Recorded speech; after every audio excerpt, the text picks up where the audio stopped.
We are picking it up right where we left it off on the last video. So this is episode 2 of the ultimate cigar box guitar build. And so you need to go watch episode 1 to get you up to speed to where we are today here. So yeah, I don't want to review. I just want to pick up where we left off. So I tried to get as many clamps on this heel as possible, only for the reason of just because I wanted to use every clamp. I still have a few more clamps over here off the shelf, but I tried to get as many per square inch or per square foot or whatever you want to call it that I could on here. Just to be annoying. Just kidding. Now I'm going to carve off the. This is going to be a lefty, right? So I'm gonna have to start thinking backwards now. So this is going to be this a ways, right? So we're going to cut that off with the jigsaw, and then start contouring the neck, and then doing the cutout for the back angle, gluing the fretboard on, and marrying it to this awesome Camucho box. All right, so this is episode 2, starting right now.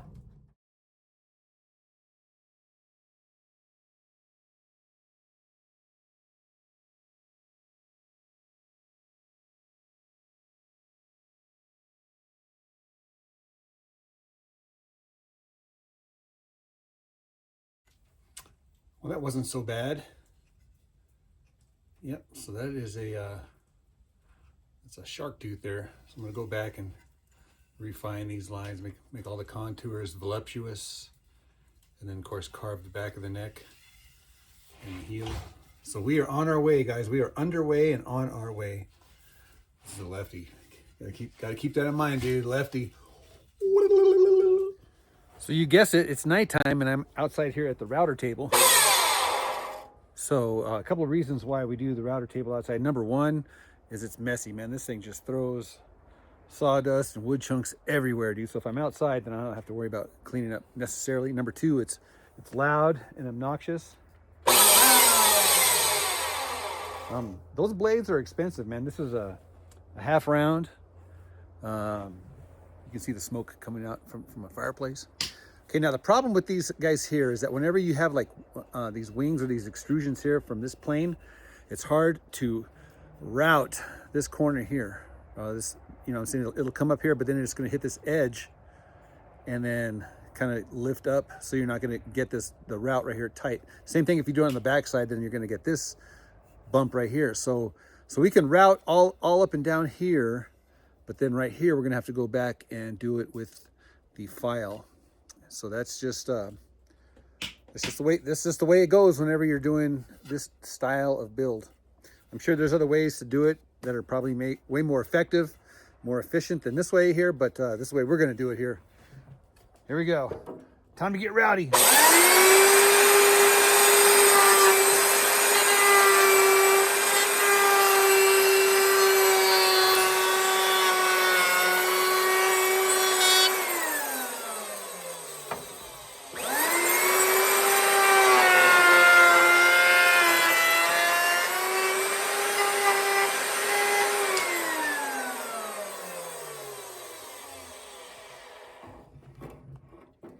Yeah, that's as low as guys, that's sad. That's as far as I can get with the router.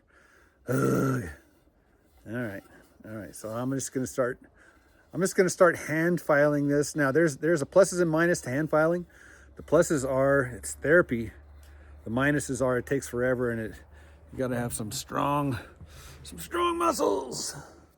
Before I start hand filing, I'm gonna try this smaller little handheld router. Black & Decker. I inherited this from my father-in-law.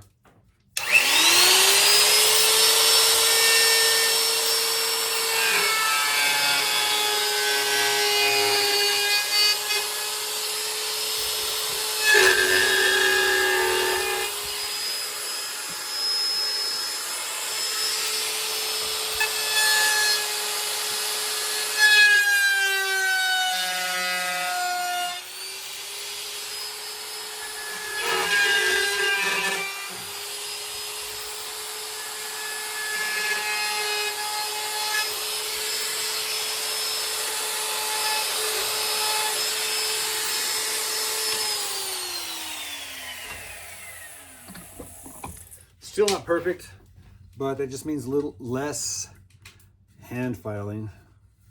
Yeah, I need to change the bit on that guy because I'm starting to get some burn marks there. Do you guys ever notice the smell of oak? Or is it my imagination? Let's start off this way. All right, guys, here we go. We're gonna start. Now, I have a big badass file here. This one here is made for horses' hooves, and this thing weighs a ton. Nice big handle on here, and this thing here gets it done, man. Gets it done. Yeah, even these hardwoods, it's like butter.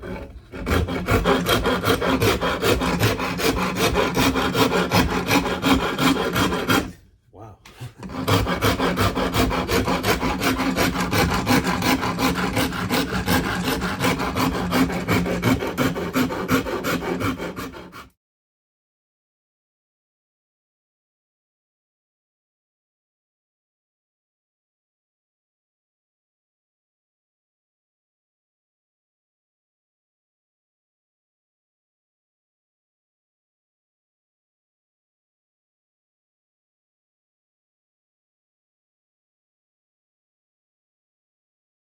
All right, just the rough file with this guy here, dude. And I'm almost done, dude. I just do some fine sanding. This thing here, like most files, it's got the his and her side. You got the fine side on this side here, and the raspy side on this one here. So both sides. Oh my gosh, this fine side here, man. I'm telling you what, man. This file gets it done, man. Gets it done. Another trick I do is I just get these fretboards, and I'll take one of these guys here and turn it into a sanding stick. And all I do is I just get some glue and some of those belt sanders that break or get torn or whatever. You can reuse them as sanding sticks. So just glue them onto the stick, and then pressure them so that when they dry, they're nice and tight. Get rid of any overlap like that. And then these things here come in so handy. Because you can like put your weight into them, kind of exactly like a file, but a lot finer.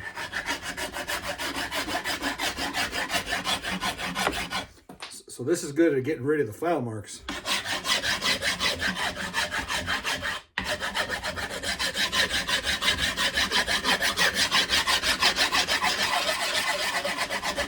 Yeah, so we can file and sand until our heart is content. Eventually, we're going to have to come and cut away the notch for the back angle and whatnot here. And so, what I do here, especially with these boxes where they're thick like this, and they got this thick here. So what we're going to do is we're going to come to the inside here, and then we're going to look over here to where this line is right here. Strike a line, and that's we're going to make our cut here. I'll show you what I'm saying.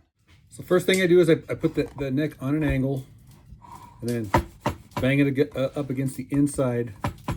Boom, right here. So I know that's as far as it's going to go in. And then all you got to do is just get a straight edge. Just put it right on the outside of the box, and that'll give you a straight line right here. And then just strike a line, and that'll tell you exactly where to cut off for the notch to go underneath the box top. Another way to do it is just to lay it upside down, touch the inside of the box, and then you got to hold it with both hands, tilt it up, and then you can scratch your line right here. Does that make sense? I do it both ways to get a concurrence. I concur. That is where the line goes. Now we got to figure out how deep to cut that. And the depth of this is generally the thickness of this box right here. So this one here is a thick box. So that means I'm going to have to cut down here quite a bit of thickness. The same thickness. I'll match that thickness. So the thickness of this top, according to my ruler here, is exactly 3/8. exactly 3/8. Okay, so I'm going to measure down exactly 3/8 here, and that's how deep I'm going to cut this trough. So typically I just usually cut that by hand. You can use any kind of a saw you want. It doesn't have to be exact. If it's not exact, you can go back and file it to be exact, or you can put a spacing washer if it's too deep or whatever. It doesn't matter. I try to get it as close as possible, as often as possible. Next thing I'm going to do is I'm going to draw a line from this cut here all the way to the end here. And this one here, I give it some slant, some back slant. Again, this is just eyeball. If this is 3/8, then this back here might be maybe a 1/2 inch. And over the fall of maybe 11 inches, I'll tell you exactly here, that is exactly 10.5 inches. 10.5 inches. So for 10.5 inches, in this case here, I'm going from 3/8 up here down to 1/2 down here. I'm going to draw a line and then take it to the table saw and zing! Okay, guys, am I allowed to have an opinion? This is my opinion here. This is the back angle. This is one of the most crucial things, in my opinion, that has to do with the playability and action and feel of a cigar box guitar, but any guitar in general. And what this does is it gives you some relief here, some back here. The plane of the strings does not exactly match the plane of the top, and is very subtle. Like I said, this is 3/8 of an inch here, and this goes down to about a 1/2 inch here. So it's a subtle fall back, but guys, it is absolutely, in my opinion, critical. Now, another thing I like to do, since I marked the top here where the saddle is going to go, I'm going to be cutting that off. So I transfer those marks to below where I'm going to be cutting off so that I know exactly where my saddle's going to go. That way I don't have to go back and remeasure it again. Just take the time and just mark it all around so you know exactly where your saddle's going to go. All right, let's go to the table saw and let's cut this bad boy off. One back angle coming up.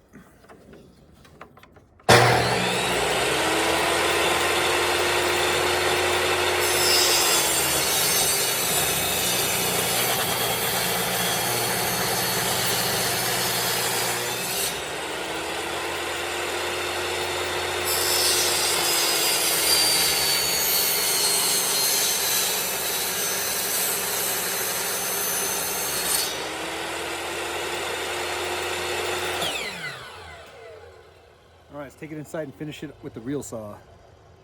What I mean by real saw is, you know, a real saw. This is another one of those awesome tools that I inherited from my father-in-law. This thing is sharp. Sharp, sharp, sharp. If you don't believe me, just watch.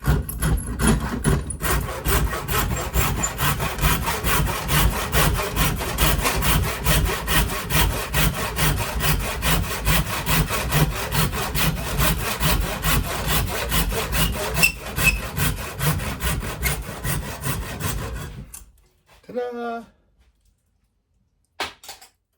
I'm just about ready for the fretboard. Typically I hold it like this, but in this case here I'm going to have to learn how to start holding it like this, because I need to put the dot markers on this side. But I did cut away for the notch of the piezo is going to go here, and I cut this little trough away. I don't know if you can see, that's a little subtle thing. That's just a real, like about 1/8 of an inch. Even or less, it doesn't matter, just so that this part doesn't come in contact with the underside of the top of the cigar box. And that's just for, you know, enhanced resonance or whatever. I want to leave myself some meat back here because I am going to be screwing in that telly style bridge with some string through grommets here, so I got to keep that in my mind. Sometimes I like to get these little disc sanding doohickeys, put them in the drill.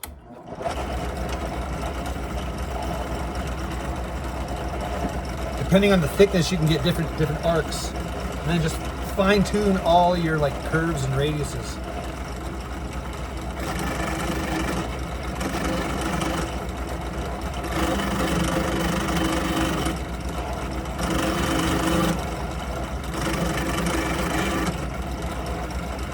Always checking in a good light. Yep, it's getting there. So you start off with a rough contour, and then fine contour, and then contour and sanding, and then eventually just sanding. So when you get the contour where you like it, where it feels and looks good, according to your hand, all the way up and down. Again, your hand is going to be your final judge. You feel for bumps, for smoothness, and as you look as well, and look in different kinds of lights and different angles, because you'll see different things at different angles. So give it the full-on inspection, and then keep in mind you can always go back and sand some more. I see a tiny little blemish right there, little file mark.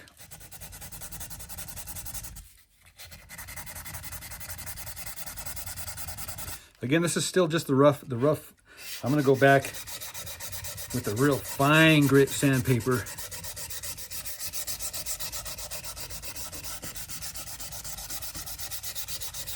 So I'm still at the contour stage, really. Next, we cut the fretboard to the exact dimensions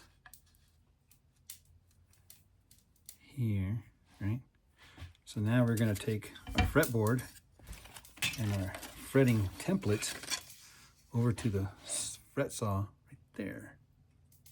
First things first is you want to determine which side you want your frets to be on. You'll usually have a pretty side, an ugly side, a smooth side, and a rough side. Whatever the case is, you're going to decide which side is best. And whatever side is best, you're going to turn it upside down. And then you're going to use double-sided sticky tape to tape the template onto the back of the fretboard. And again, you're eyeballing and you're making sure that you have exactly the amount of frets that you need right up here at the 19th fret. So we are perfect on the money. Now, as far as this saw goes, I have many videos explaining this. This is the Mighty Mite tried and true little motor from Harbor Freight, I do believe it is. And I do have the tiny little, these blades are hard to come by, man. So if you can find these, be sure to share with your friends, because everybody asks. And to be honest with you, I've never bought one of these. All the ones I've ever had have been gifts. Gifts. And I can tell this one here, the teeth are getting a little, man, I tell you what, the very first one I had of these, man, I cut hundreds of frets. And then I went to do Purple Heart and ruined it in one frame. The Purple Heart is pretty freaking tight wood. So anyhow, I created this little sled. It's got a stop here at a 45 with a little double slit here. So all I do is I line up my fret blade in the middle of that, and then I know, whank, that I'll get the perfect fret slot on. It is set up for the right depth. It's barely like, I don't know, less than an eighth, more than a 32nd, maybe a 16th, maybe 3/16 of a height up. But you can play around with it. If you're going to air, you want to air deeper. That way you don't have frets that are sticking up. So I'm going to go ahead and tape this to the back of here, and then we're going to go zing, zing, zing, zing, zing, zing, zing, zing, zing, zing, zing. Like I said, I do have hundreds of videos here at YouTube explaining this particular part of the process.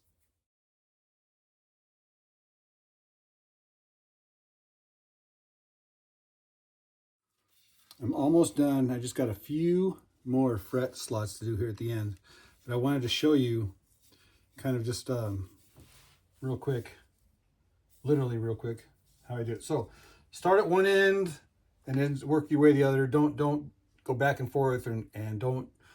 A couple of rules of thumb. Number one, don't double cut. You only want to cut once. If you're going to double cut, do the second cut with a hand thing here. The reason being is if you double cut with this thing here, you're going to get typically a fret slot that's too wide, and the fret won't stick in there. So only a single cut pass.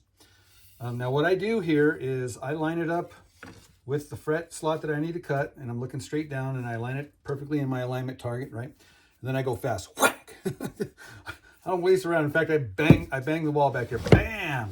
That's how I know that I've gone enough. What you don't want to do is go real slow,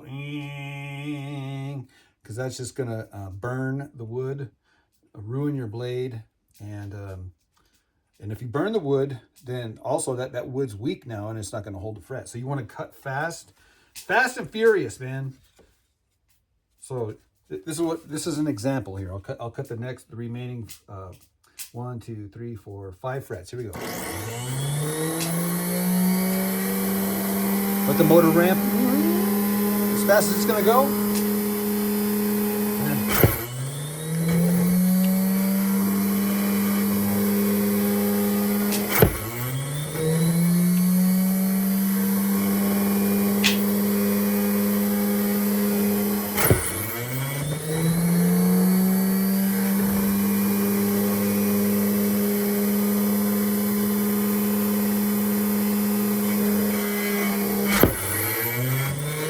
Last one.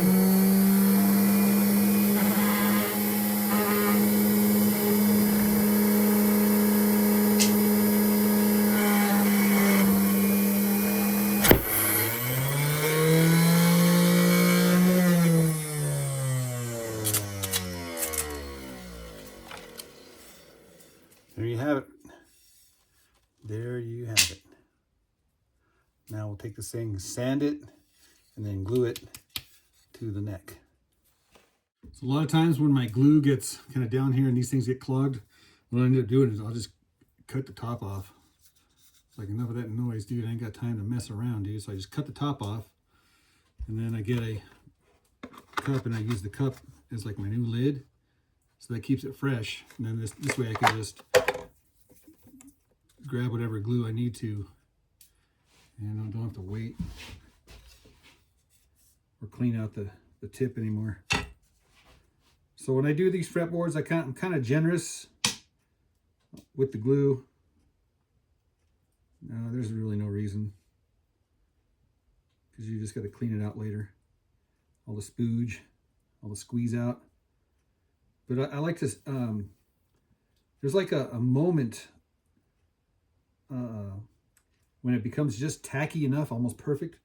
Man, that's the time when you want to do it. So you don't want to do it while it's all wet. For a number of reasons, it's kind of slippery. And slippery when wet, which is not the worst thing.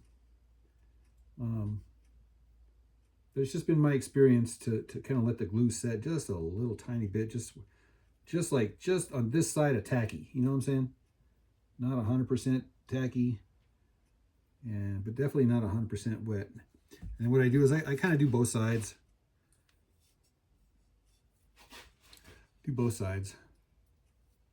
And while I'm doing this side here, this one here is getting tacky. If it's a warm room, it'll get tacky quicker. If it's a cold room, it might take a little longer. Like I said, it's not that important. What is important on this thing here is clamping this thing straight. Making sure that there's no twist or warp or overlap or overhang or bow or anything like that. You just kind of want to take your time now. Fretboard, in my opinion, is serious part of the equation. They're all serious parts of the equation, but I like to get the fretboard exactly right. Now, if it's not 100%, you can always go back and sand it, file it, plane it, get it smooth, whatever. You want to make sure your fat frets are on the side where your headstock is. The skinny frets are on the back side over here where your picking hand is, right? See, make sure you do that, because if you if you don't do it right, you'll be mad at yourself, because it's an easy thing to overlook. I'm just feeling over here on this side here where that cut is, where the edge of the fretboard is. Here, I'll show you. I'm just lining it up. That's all. Just lining it up. I'm not really putting any downward pressure on it yet. I'm just kind of lining it up at this end and kind of feeling here. Feeling for uniformity up and down. And if there's not, if you can feel it, then yeah, you just kind of move it over, move it. You can while it's wet, right? You move it over. You kind of get it set. You got time, man. There's no rush here. No rush. In fact, take your time, man. Put your glue back so it doesn't, so it doesn't dry up accidentally. What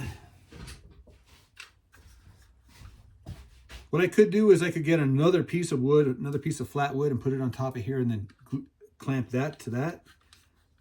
There's no right way or wrong way. Essentially, you just want to make sure that, and don't start squeezing right away. Just hold it down. So I barely got tiny little grip on there. I can move it if I wanted to. I'm still just kind of got my fingers over here, still kind of just feeling, making sure that there's no slippage or slidage any direction. You can use any kind of clamp here. You don't have to use these kind of clamps. You can use rubber bands. You can use bungee cords. You can use string. I see people use string. Just wrap the string around here. Again, I'm holding it here in between my fingers, feeling it that there's no shift, and barely tightening it, because if you tighten it, you can feel it kind of slip just ever so slightly. And we don't want that. We want it to be, and I'm just confirming up and down, double check everything. A buddy of mine, an internet friend, gave me these here, Brad Lindquist, and I use these things all the time. These are awesome little go-to. But these ones here, you don't want to go too tight because it'll put you in indentation in the wood. Again, we're just holding it down, dude. We're not gorilla clamping these things down. We're just yeah, and I can already see that the glue is starting to come out again. And I'm not clamping this thing yet. I'm just barely. Not. It's like not even like a finger, not even a finger tight. You can use these guys if you want. Unfortunately, these guys here have one strength, right? You can't adjust the strength on here. So whatever strength your spring is, that's going to be the strength of your, oh, disaster averted. So now, because this is a stronger strength than these guys, I'm going to start seeing the glue kind of pop out here. Sure enough.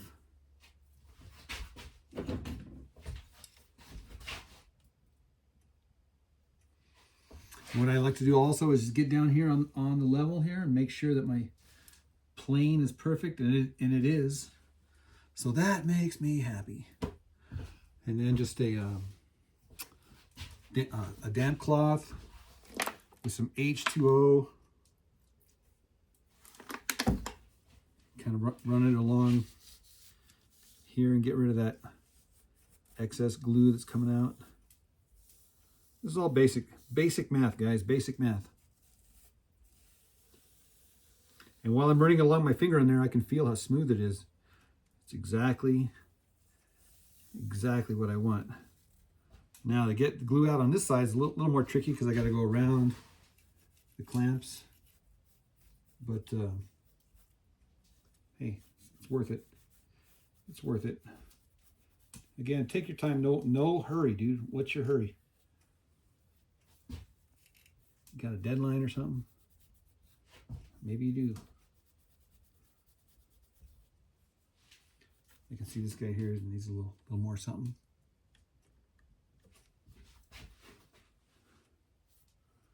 That's it. Now it's a waiting game. I got more glue coming out. Ooh, okay. I could feel a shift right here. I'm feeling it here, and I could feel it just oh, there we go. And I'm just pushing it back with my finger.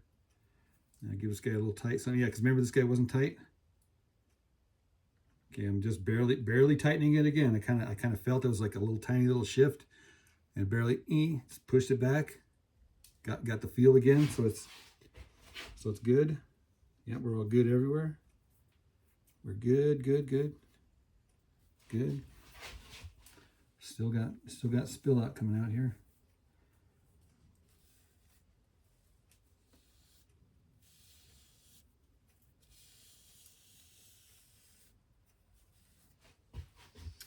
Along the front end here too, you're always gonna get some squeeze out there.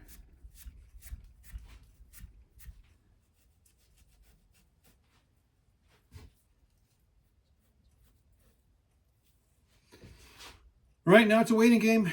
And what do we do while we wait? Play guitar.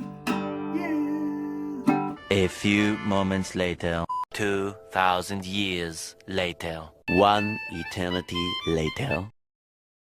Actually, it hasn't been that long. It's only been 24 hours.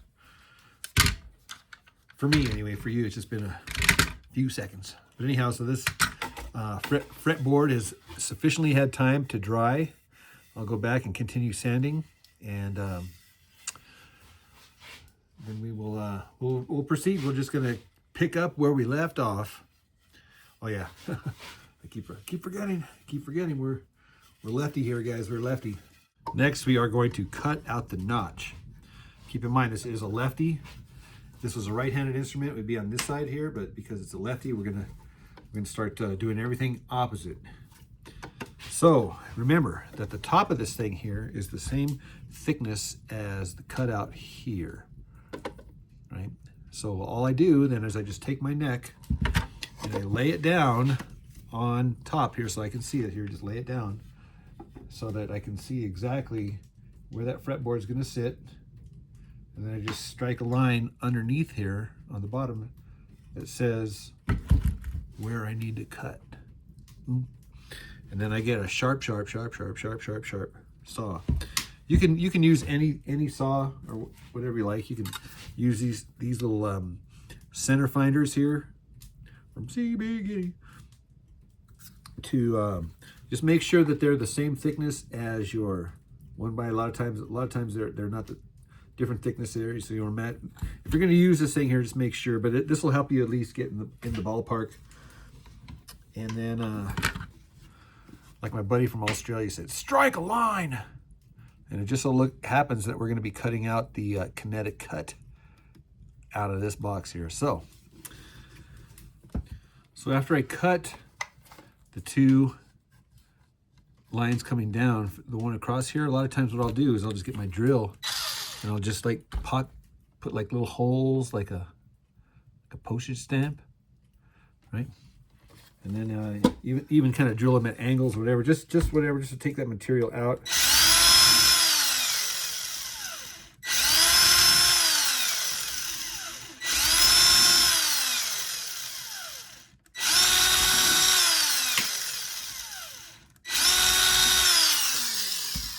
Just like that. Then we'll go back and get the file, and we'll make this nice and square, marry it up with the neck. A lot of times you'll have to get a file and file these guys here just to make it a little wider to accommodate. This one here just so happens to be perfect, snug fit. Yay.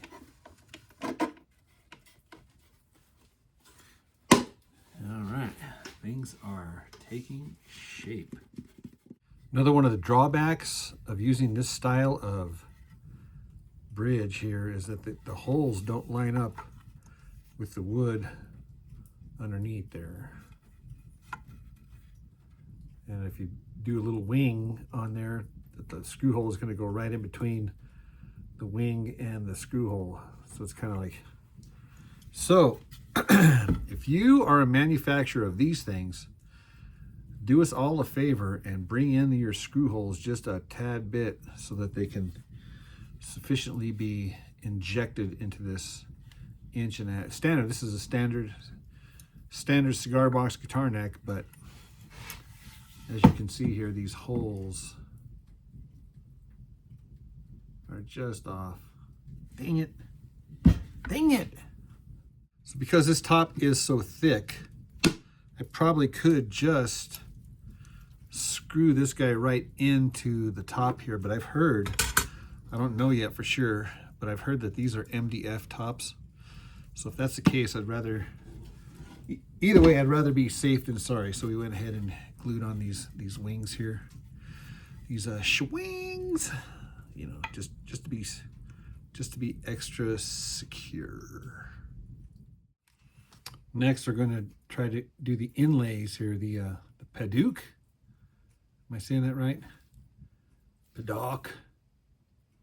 These are like little red pieces of wood that are exactly 1/4 of an inch in diameter.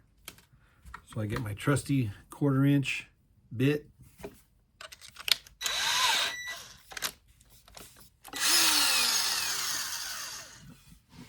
And I find the center of the fret using calculus and trigonometry and Fibonacci. You just drill yourself a little 1/4 inch hole. Now I go just a little deeper, just a micro tad.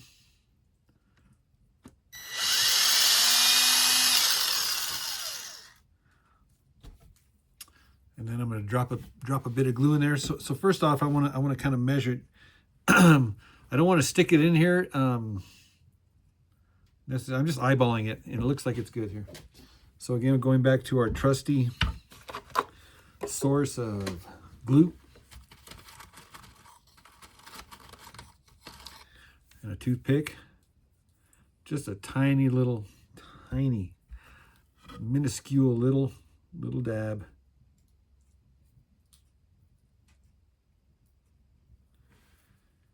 And then the moment of truth.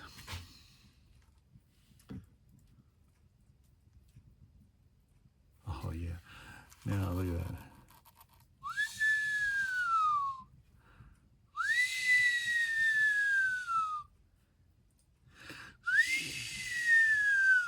All right.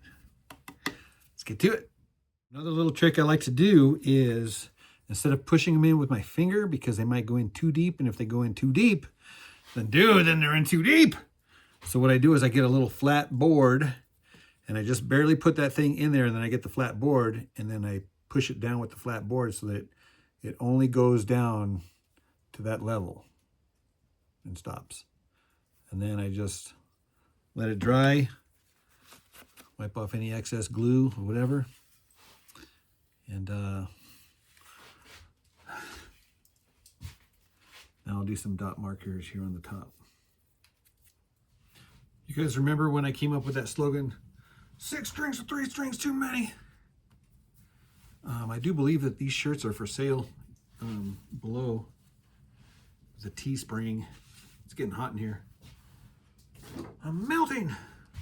Well, the humbucker that Boyce included in this challenge kit is one of these, he calls them a hot tuna. A hot tuna. They come pre-wired here. And if you look at that wiring diagram, that's exactly how you want them. If you got like 4 or 5 with the ground, right? This is the way to do it. The ground by itself here, and then I think it's those two there. Anyhow, this is the way to do it right here. They come with the screw and the spring already in it, right? So you got to take them apart. And when you take them apart, then you have just the frame, right? Just the frame of this thing here. So all you do is you put your frame on your box exactly where you want the pickup. Remember, you gotta figure it out first, and then all I do is I just get a Sharpie, so that now I know exactly where to cut so that this pickup can fit through the hole here. I find myself more often than not throwing these little springs away, especially since this wood is so thick anyway. Those screws just hold it perfectly nice in place, and that's the exact height I would have adjusted it to anyway. So that's what you call a win-win. So I decided also, dude, match the headstock to the box. Normally, whenever you put these humbucker style pickups in there, you got to route out the neck so that the pickup fits in there. This one here doesn't, because the wood is so thick, right? I don't need to route this wood right here for the pickup to shut on, because get that wire out of the way. It shuts perfectly. I mean, this thing is shut. I did go back and just carve a little bit out just to give it like a little gap like that. I mean, it was clear and fine, but I want to just file that just a little bit more, just to Now let's put the piezo in there, and then the block. I don't think I need a block on this side here because this wall, the sidewall here is so thick. I think that sidewall here can function as a block for here. But of course, I'll need a block back here because I'm going to do string through with the ferrules. Bryce also included one of these behind the nut string retainer things. But I was thinking on this little piece that I cut out here, this part here, the little Connecticut piece. Yeah, so anyhow, I saved it. Right, and I was thinking that I could just turn this thing here, because it's already the right thickness and everything, right? It just so happens to be the exact, because it was the box, which is cut out of the box, which is the same thickness as this, right? So it kind of fits. So all I got to do is just sand it so that it kind of fits in here. You know, paint it black on the edges there, and then on the top, and that'll tie in the headstock color theme wise to the box. Brilliant.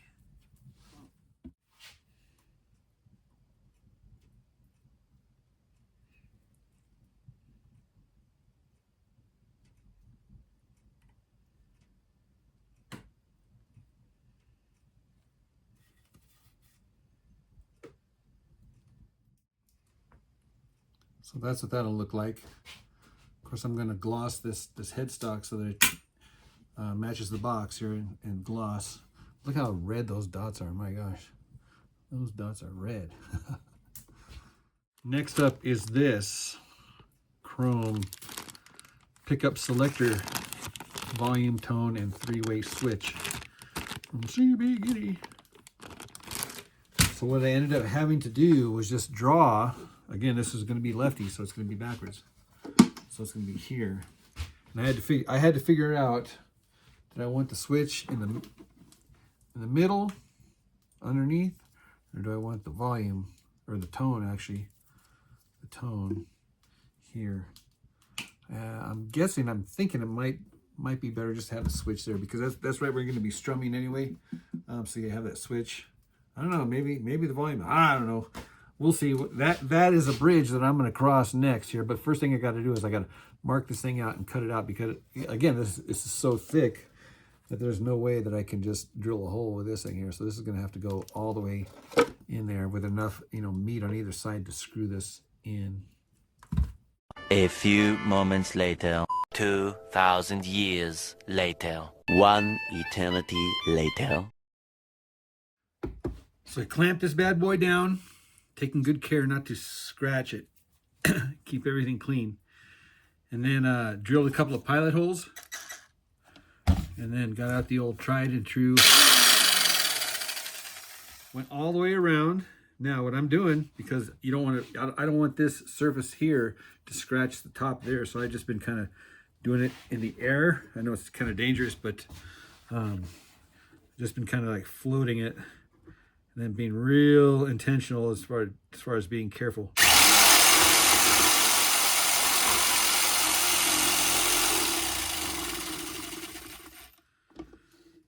Of course, only lifting it out once the blade is completely stopped. Man, I'm taking all precautions, man, to keep this luster shine on here. Anyhow, so now hopefully I have a nice big old hole right there. Ta-da! And poof, just like that, we have switches and controls. Additionally, I got a big one, and I drilled out the whole thing. The reason being is because look how thick that wood is. There's no way that little stem is going to reach through that wood, right? So Boyce included one of these bad boys, right? So all I got to do is just go through this and then screw this to there. So that's what we're going to do here for the jack. Now I wanted to show you kind of where we at here on the fretting. So everybody needs a fretting hammer. This one here's got the Teflon banger on this side here, And the brass banger on this side, I usually use this guy. Whenever it flares out like that, you just kind of grind it back down. And man, I tell you what, these things here, these things are worth their weight in gold. Seriously.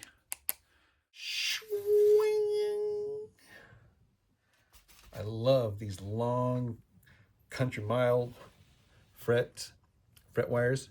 You can just about complete a build with just one of these. It's like 1.2 of these guys that you can finish here.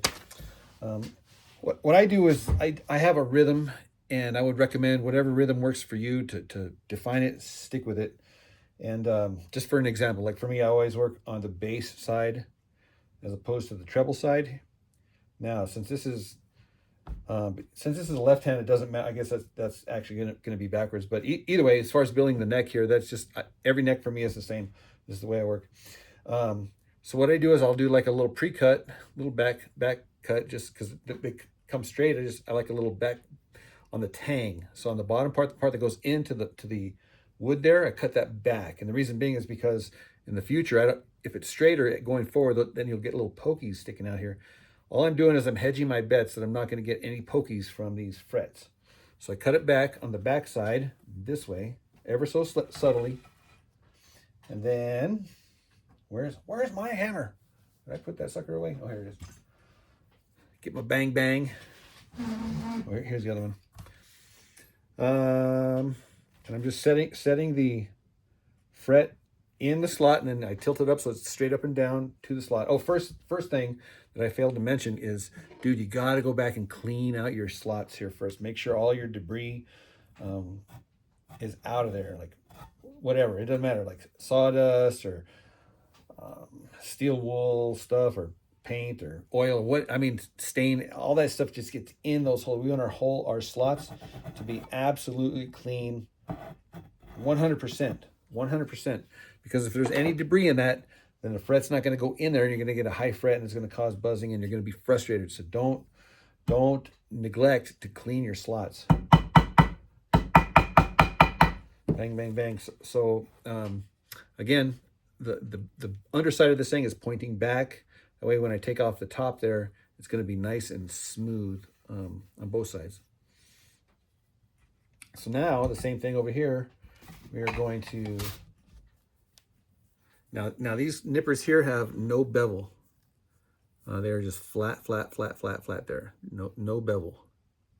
And that way I can get as close to this side as possible.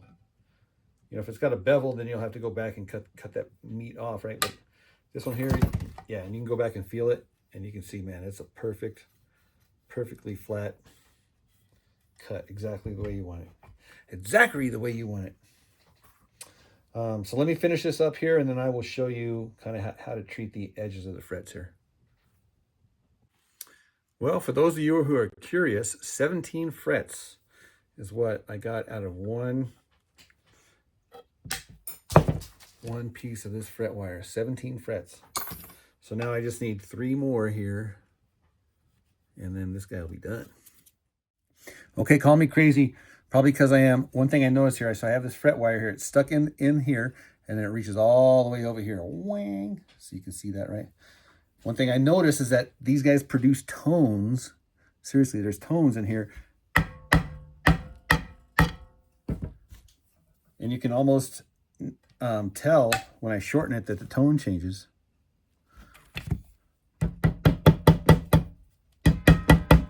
You hear that? It's so interesting. Yeah, so I've been here just listening to these overtones from these fret wires, because you can actually just hear, I mean, touch them like that, you can tell they definitely have a little chime to them. So the first thing that I do here is go to the grinding wheel. The first step in shaping these frets is just to knock off all the pieces that stick out. You can really feel them. I don't know if you can see them or not, but yeah, you can kind of see those. Some of them are worse than others. So we're just going to knock them all off just flat, right? Now what I do here is I have a light over here, and then I just set a little white piece of paper underneath the wheel so that I have contrast. The wheel is dark, and then the paper underneath it is bright. That way I can put this thing and I can see exactly exactly the profile that I need to take off.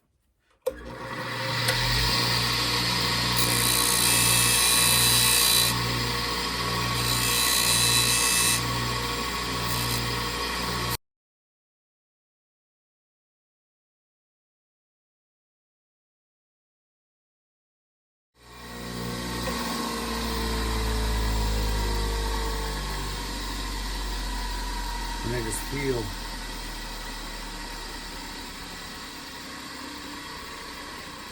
that's the ultimate, right? It's got to feel right. All right, so next we're gonna go and start sanding these guys down. One quick and dirty way here is the belt sander. You guys have seen these things, right? The dirty belt sander, right? So all I do is just kind of line up my fretboard like this, an angle kind of like this. I got to be careful because of this. I don't want to sand this thing here, so I want to start off real real subtle. So start off straight and then kind of give it just a little bit of a tilt, and you'll be able to feel the metal grabbing by the sandpaper.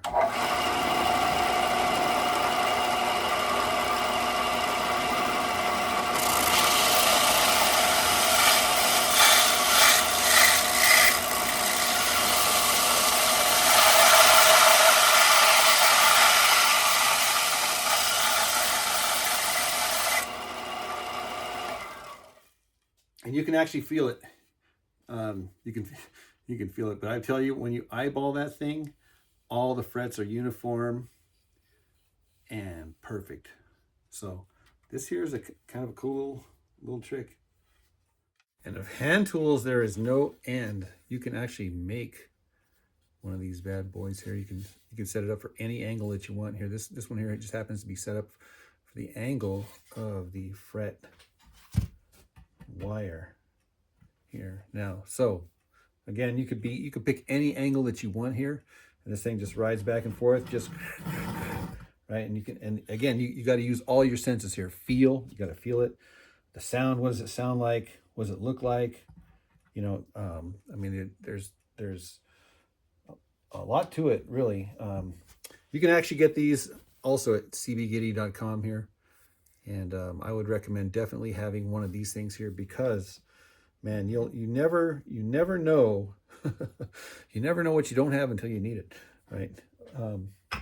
So that's that. And then also you can get these like real straight steel pieces, right? And then just glue your fine grit sandpaper to this thing here. And this is perfect for taking down any high spots if you have any high spots. Sanding, making it all nice and smooth. You can use any grit of sandpaper that your heart desires. You know, ultimately, when you're doing this kind of stuff, you want to use the real high grit, real fine sandpaper, because we want the bottom line is that this is your point of contact, right? And you want this to be as comfortable as possible, right? That's just my opinion. The very first thing I do when I pick up a guitar is I put my finger and I just feel the frets and I sight down there and I make sure that, oh yeah, and you can see how well polished or not they are. Yeah, because there's nothing worse than you riffing and you're just getting cut and poked and you're bleeding all over the place. You're like, what the heck? Because these frets stick out here. So a few more steps here, then we'll be done with this fretting aspect of it. Look how pretty that looks. My gosh, that is just... All right, over the years, I've acquired all sorts of neat little fretting files. I don't really have a favorite necessarily. I like them all. Everyone has its purpose and its history and stuff like that.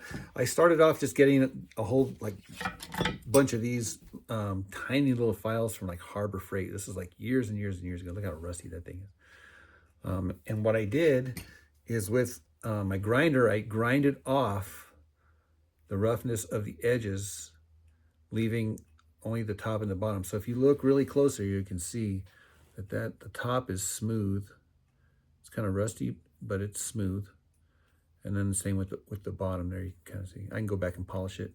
I haven't used this one in years, but the teeth are the fat sides, right? And so all I would do is I would just set my the file with the smooth side down, right on one side of the fret, kind of up next to it.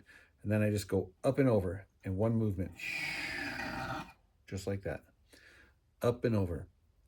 And then whatever you do for one fret, you do for all the frets. You don't change. So if I did one move right there, then I'm going to do one move on the next one.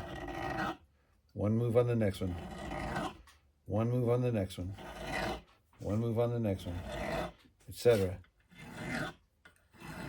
And the reason being is what they call variability or uniformity. We want everything to be identical 100%. And the only way to do that is to do everything identical 100%.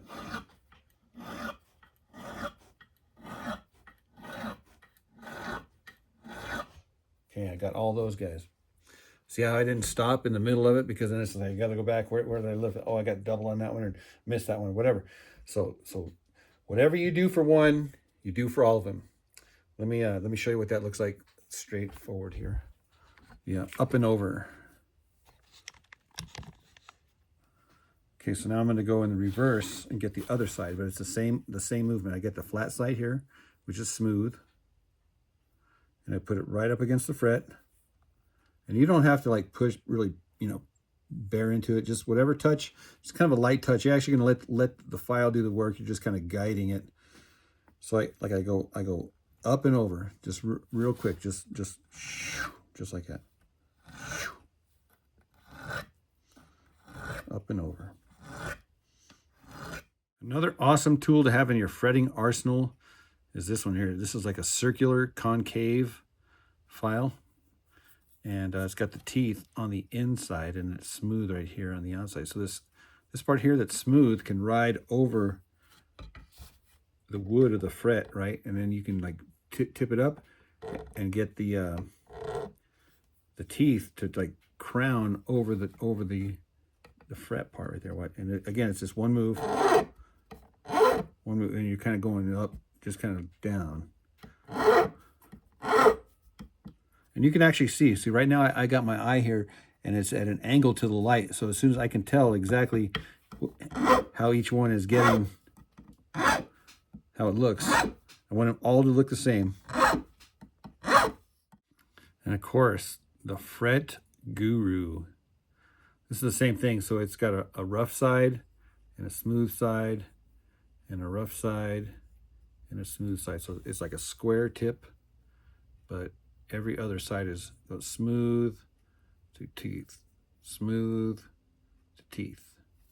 And so the same thing, right? You can put the smooth side down on the wood, put the tooth side up against the fret, and then do your motion up and over. Same thing here. You set it down so that there's no friction, nice and smooth, up against the fret, up against the side of it, and then up and over. So it's the same as the other one, except for this one here is a little beefier, stronger. Yeah, so this one here, Fret Guru. I mean, this is also, guys, you can never have enough tools. In sanding, I start off with 220. And this right at this stage of the game, it's all personal preference. All right, you just got to go with your gut on this one here. Oh yeah. Again, I'm looking at an angle. I got the light coming up at an angle, so I can see as soon as I hit these things with this here, they turn into these mirror, little shiny, little reflective, glittery little mirrors, man. So there's no way that you're going to be able to see that here, but it just transforms them like immediately. Whack, you can just tell. And I go back and feel, make sure that it's smooth. And like I said, you can do this all day long with different grits of sandpaper. Kind of play around with it. What you don't want to do is take away the wood, leave the metal. Right, that defeats the whole point. So what we are doing right now is primarily concerning ourselves with the metal, the frets. Obviously, we'll get a little bit, but again, that's why I did those the back angles on the fret wire so that they don't stick out accidentally.